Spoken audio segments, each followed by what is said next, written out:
à tous et bienvenue sur Wheels and Driver. Aujourd'hui on se retrouve pour un changement qui n'était absolument pas prévu, mais c'est suite à un bon feeling avec le partenaire. On va changer la boîte à air. La boîte à air, en fait, quelqu'un, pour la petite histoire, en cherchait une d'origine sur un groupe Facebook. Je me suis dit, pourquoi ne pas changer? Parce que Clément Murator de chez Mumu Motorsport m'a chauffé avec sa vidéo de la boîte à air en fibre de composite en façade. Donc je vends celle-ci aujourd'hui, on la dégage, la nouvelle est reçue. Le partenaire c'est NSKI Composite, donc mille merci à toi Nicolas pour le partenariat. Le gain de changement pour la boîte à air, c'est un petit peu plus d'admission, plus d'air en façade, normalement plus d'air frais parce qu'on va venir prendre ici. Ça va être également normalement plus de bruit, du moins un peu plus joli, et un léger gain de poids vs les plastiques d'origine contre la fibre. Au-delà de ça, c'est plus un partenariat opportuniste de ma part qui m'a permis d'avoir une nouvelle belle pièce dans la voiture. Ce sera un filtre air green qui est dedans. Aux alentours du prix, c'est 230-260 € la boîte à air, je sais plus exactement, et une soixantaine d'euros pour le filtre. Donc voilà, donc on va monter ça avec DD Motorsport, et puis on va vous montrer le processus. Ça va être enlever le cache-batterie, la batterie, pare-choc pour pouvoir enlever tout ça correctement, les pare-boues si je ne m'abuse pour faire ça proprement, et puis on vous montrera le remontage de la voiture. Et viendra ensuite une autre pièce qui elle attend depuis un sacré bout de temps, qui vient de chez KR Autosport. C'est un concours, voilà, qui viendra compléter l'autobloquant qui a déjà été mis l'hiver dernier si je ne m'abuse, et qui a déjà donné Alès, Manicourt, de nuit et le week-end complet quasi. Et là ils vont prendre Bresse et Charade d'ici la fin 2021, donc 4 journées piste où la voiture aura bien évolué. Et comme je vous ai montré sur les réseaux sociaux, il y a les baquets pole position, Recaro pole position qui sont arrivés. Donc gain de points, meilleur maintien, voilà. Belle cure de fitness pour la Clio, et il ne reste plus qu'à le faire pour le pilote. Alors, suite des événements, face avant dégagée avec le pare-choc, les pare-boues. La boîte à air a été supprimée ici, là, toute la partie suite à la suppression de la batterie, enfin on va dire l'enlèvement de la batterie, boîte à air, vidange du liquide de refroidissement pour pour le renouveler, et 2 comme ça on va pouvoir bouger les radiateurs, puisqu'il va falloir percer ici, dégager cette partie là pour que la boîte à air en fait vienne en façade. Boîte à air que vous voyez ici avec les copes en façade, la grosse BA qui est là, qu'on vous montrera juste après. La durite achetée chez Optimize Access pour brancher en fait le plénum et la nouvelle BA, puisque l'origine n'a pas le bon coudage. Et puis le filtre green, comme on vous le disait, on enchaîne, tout est démonté pour la suite des événements. Il y a perçage de la face avant ici, là, grosso merdo, nouvelle écope nouvelle écope en façade pour aller chercher de l'air frais directement où il fait froid.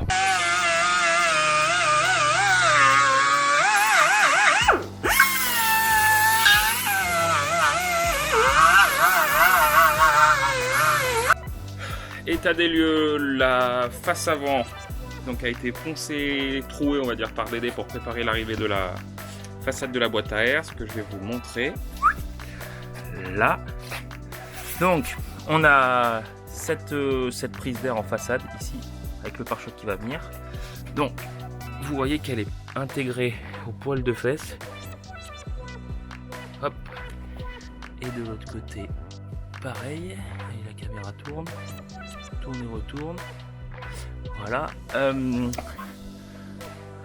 hop, on va essayer de pas faire de bêtises en enlevant, parce qu'elle est bien attachée. Voilà.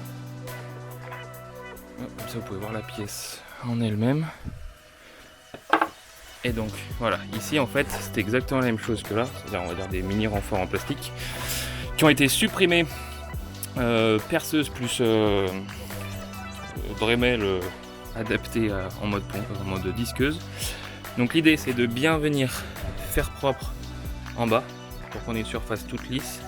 Et pour la partie droite, donc là on est côté conducteur, on regarde le volant, vous allez être obligé de découper un petit peu ici de manière à laisser l'espace en fait, parce que La façade en fait elle fait un espèce de un petit rebord en quelque sorte, et ça passera pas. Donc faites bien ici tout propre pour que ce soit plat, puisque en fait cette partie là, la partie supérieure ici, là en fait qui rentre comme ça, donc en fait ça va s'emboîter de ce côté, ça rentre depuis le moteur vers l'extérieur en quelque sorte. Donc faites bien propre ici, une belle façade, et ensuite vous aurez besoin de forcer un petit peu sur le haut pour la faire rentrer. Ça y est, on avance très bien.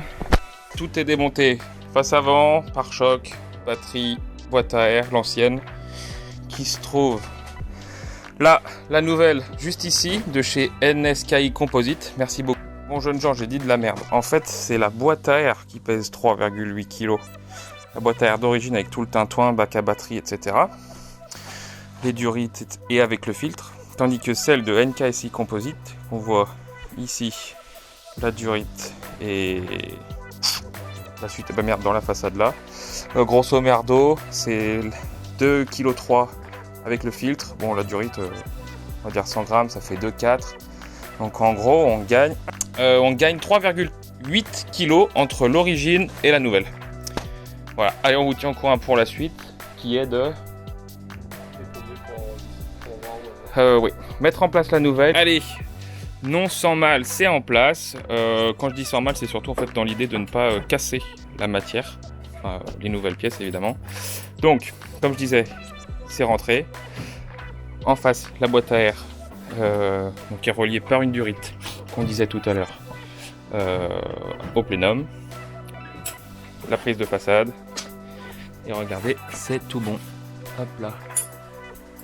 Maintenant, restera à mettre le filtre dans la boîte, tester avec le pare-choc mis en place, et ce sera bueno pour voir ce que ça donne au prochain futur démarrage qui aura lieu dans quelques temps.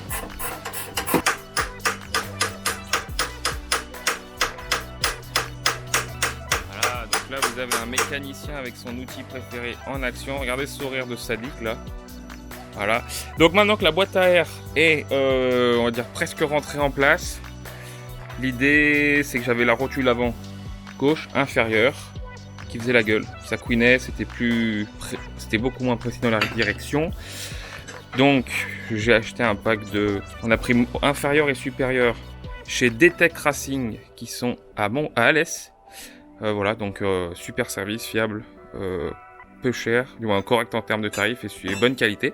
Donc maintenant, Dédé le mécano s'amuse à enlever tout ça pour qu'on puisse remplacer par les nouvelles. Par la même occasion, vidange de boîte, forcément pour la tomber et l'ouvrir pour insérer le pont court. Voilà. Pas grand chose d'autre à dire, il recommence. Voilà. Salut l'équipe, on se retrouve aujourd'hui pour la suite de la Clio. On roule lundi, on est sur la fin, quasiment la fin. Ouais. Dédé est en train de mettre le nouveau bocal de liquide de refroidissement qui vient de la Clio 2, puisque la boîte à air va prendre toute cette place. Et ce qui se passe, c'est que avant il était grosso merdo ici, ça ne passe plus puisqu'elle prend toute la place de garce. Donc on le décale à gauche. Donc il faut prévoir du montage de MacGyver, une nouvelle durite, ici là. Voilà, et quoi d'autre? Et moi du coup je suis sur la boîte à air. Et je fais le gabarit pour poser un film thermique. Grâce à ça, je gagne 50 chevaux. C'est plus efficace qu'une reproc chez n'importe quel personnage. C'est surtout pour me rassurer, pour être sûr que... Enfin, être sûr. Pour limiter l'impact de la température du moteur sur l'entrée... Sur la température de l'air. Là où je suis rassuré, c'est que j'ai encore mon niveau de découpage de maternelle. Regardez-moi ça. Bon, ça tombe pile poil, les ajustements restent à faire. Mais c'est plutôt pas mal. Voilà. En fait, il y a les agrafes. Il va falloir enlever les agrafes. Donc là, je complique le niveau. Je passe en moyenne section /CP. Voilà.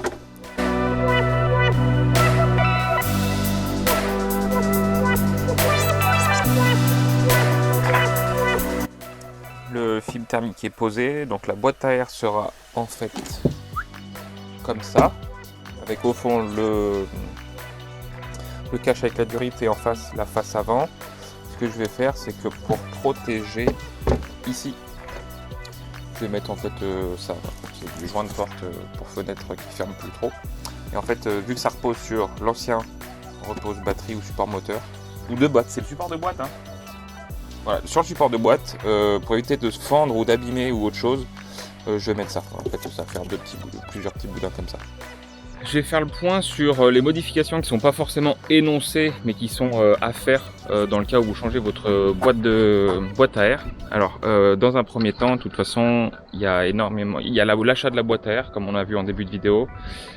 Et ensuite, il y a d'autres choses qui doivent suivre, avec notamment l'achat d'une batterie. Alors, ça c'est le choix que j'ai fait moi, mais il faut déplacer la batterie. Donc, pour une question de place, il faut déplacer la batterie, potentiellement votre liquide de refroidissement, le bocal, ce qui entraîne d'autres évolutions qui sont nécessaires quand vous faites votre changement de batterie. On va regarder ça ensemble. Donc on reprend. Donc voilà la nouvelle baie moteur, avec la nouvelle boîte à air, vous voyez juste ici évidemment. Donc cette boîte à air, quand on la met, c'est-à-dire que vous prenez évidemment la place de la batterie avec le bac à batterie que vous retrouvez ici. Donc il n'y a plus de place. Vous êtes obligatoirement, vous devez changer la batterie de place. Donc certains la mettent dans la boîte à gants, d'autres comme moi la mettent dans l'habitacle, alors soit dans le coffre, soit derrière le siège. Moi je l'ai mis derrière le siège pour une question de sécurité en cas d'accident. On va dire qu'elle fera moins de trajet et qu'elle ne sera pas à hauteur du bas de mon dos dans le siège. Pour ceux qui ont une baie d'origine, un moteur d'origine, ici là vous avez votre bocal de liquide de refroidissement, vous avez aussi votre boîte à fusibles, il y en a une ici, une sur le côté. Donc tout ça a été relogé en fait ici, je ne sais pas si on voit très bien, ça a été relogé ici. Et le liquide de refroidissement là, avec deux nouvelles durites pour alimenter le radiateur. Ça c'est un bocal de Clio 2 qu'on voit ici. Dans les améliorations très prochaines à faire, ça va être de protéger en fait le bocal avec la vis qui tape. Voilà, avant charade. Qu'est-ce qu'il y a d'autre? Ensuite on va pouvoir basculer donc sur l'arrière. Donc la nouvelle batterie se trouve ici. Donc il a fallu tirer des câbles plus et moins depuis l'habitacle, donc ça passe vers le pédalier, etc. Là-dessus je laisserai les pros expliquer. Et ensuite c'est simple, donc c'est une Shido en 30 ampères qui vient de chez GT2i. Le support est fait maison par notre ami, Alexis, oui absolument, Alexis Grandjean. Donc dédicace mon poteau, merci pour tout. Donc étant donné que c'est un petit proto, on a mal lu les longueurs. Donc en fait sur le site GT2i ils ont mis la hauteur en premier et nous on voulait la longueur. Bref, c'est pas grave, c'est un proto, ça arrivera bientôt. Qu'est-ce qu'il y a d'autre? Donc voilà, donc le plus qui vient ici, le moins en fait, on allait le choper. Alors vous voyez, c'est fait tout proprement. On vient récupérer notre câble là. Il passe le long du shifter, voilà, ça vous pouvez le voir, le shifter 0.1 de toute beauté. C'est génial, hein. C'est gadget mais c'est génial. Donc le câble vient ici et ensuite je me reprends sur une vis de masse ici et comme vous le voyez, ça démarre sans problème. Enfin au moins il y a le contact et ensuite oui ça démarre. Donc voilà, ensuite on fait un petit tour de l'intérieur avec les pole positions. C'est super en termes de confort, bah oui c'est pas confortable, hein, c'est pas fait pour, mais en termes de maintien c'est extraordinaire. Les équerres DTEC Racing. Voilà, qu'est-ce qu'il y a d'autre? Le shifter que vous voyez en arrière-plan, à l'arrière de la voiture, c'est vidé mais pas à l'extrême non plus, on y viendra un tout petit peu plus tard. Voilà, quoi vous dire d'autre? Donc voilà, c'est important de savoir que si vous faites donc votre changement de boîte à air, il faut déporter la batterie, peu importe où, mais voilà, donc moi j'ai fait le choix de la mettre en bas, et avec le support fait maison, merci Alex, ça rend trop bien. Donc voilà, et puis je vais vous montrer la nouveauté qui se trouve là-bas également. La nouveauté, pareil, c'est du fait maison, c'est un support extincteur. Hop, que vous pouvez voir, ça reste une voiture qui fait de la piste, on est à l'abri de rien, blabla, les rageux diront que c'est une Renault. C'est pareil, c'est du fait maison, tout sur mesure, extincteur 1 kg pour la voiture. Donc voilà, ça permet de rouler, on va dire, avec un petit peu de confiance, même si on n'a jamais eu de soucis à ce jour. Et ça se met parfaitement sur la glissière, sur les, on appelle ça les pas de vis dans le châssis, excusez-moi pour le manque de termes techniques, mais ça ne bouge pas, vous voyez, c'est vissé quoi, c'est nickel chrome. Donc j'ai pas grand chose d'autre à vous redire par rapport aux évolutions. Donc voilà, si vous changez votre boîte à air, putain de moustique à la con, si vous changez votre boîte à air, il est important donc d'anticiper ces modifications, puisque derrière il y a soit le déplacement de la batterie, soit l'achat d'une nouvelle batterie. Le nouveau chargeur également, puisque c'est une batterie lithium-ion et on ne charge pas une batterie lithium-ion comme on chargerait une batterie en plomb, si je ne m'abuse. Il y a l'achat des câbles En plus, l'achat des cosses, alors ça c'est négligeable, on parle de 2 euros. Le câble, je crois que c'est 5 euros le mètre, je sais plus. Donc voilà, c'est pas des investissements si vous ne changez pas de batterie qui sont importants. Mais ça vous permet de voilà d'avoir une vue plus globale, c'est-à-dire que si vous changez votre boîte à air, il y a d'autres chantiers qui doivent arriver après, et donc voilà, en termes de finances, ça peut se prévoir, etc. Voilà, n'hésitez pas à me dire dans les commentaires si vous avez des questions, si vous avez des commentaires, des améliorations à proposer en termes soit de la vidéo globale, soit de la voiture, voilà, n'hésitez pas. On se retrouve prochainement sur Instagram, voilà, n'hésitez pas à vous abonner, ce sera pour la journée à Charade, le 13 novembre, samedi 13 novembre. Voilà, donc ce sera la dernière de l'année, puis ensuite repos cet hiver pour préparer la saison prochaine. Passez de bonnes fêtes de fin d'année, on est un peu tôt mais on sait jamais. Restez prudents et puis à très bientôt. Ciao les gars.